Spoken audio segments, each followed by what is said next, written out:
AP ముఖ్యమంత్రి నారా చంద్రబాబు నాయుడు ఇవాళ శనివారం బిజీగా ఉండనున్నారు. శ్రీకాకుళం జిల్లాలో ముఖ్యమంత్రి చంద్రబాబు ఈ రోజు పర్యటించనున్నారు. జిల్లాలో పలు అభివృద్ది కార్యక్రమాల్లో పాల్గొంటారు. ప్రజా సమస్యలను అడిగి సీఎం చంద్రబాబు తెలుసుకోనున్నారు. ఈ మేరకు ఆ సమస్యలను పరిష్కరించేలా సంబంధిత అధికారులకు ఆదేశాలు జారీ చేయనున్నారు. సీఎం చంద్రబాబు పర్యటన కోసం అధికారులు అన్ని ఏర్పాట్లు చేశారు. ఎచ్చెర్ల మండలం బుడగట్లపాలెంలో సీఎం చంద్రబాబు పర్యటించనున్నారు. మత్స్యకార చేయూత పథకాన్ని ప్రారంభించనున్నారు. వేట నిషేధ సమయంలో మత్స్యకారులకిచ్చే వృత్తిని 10,000 నుంచి 20,000కు ప్రభుత్వం పెంచింది. మత్స్యకారులకు 258 కోట్ల నిధులను ప్రభుత్వం అందించనుంది. సీఎం చంద్రబాబు పర్యటన కోసం 1,500 మంది భద్రతా సిబ్బంది బందోబస్తు చేస్తున్నారు. మత్స్యకారులతో ముఖాముఖి అనంతరం చెక్కుల పంపిణీ చేయనున్నారు.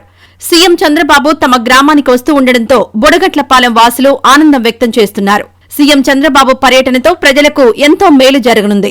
మత్స్యకారులకు నూతన ఉపాధి అవకాశాలు కల్పించనున్నారు.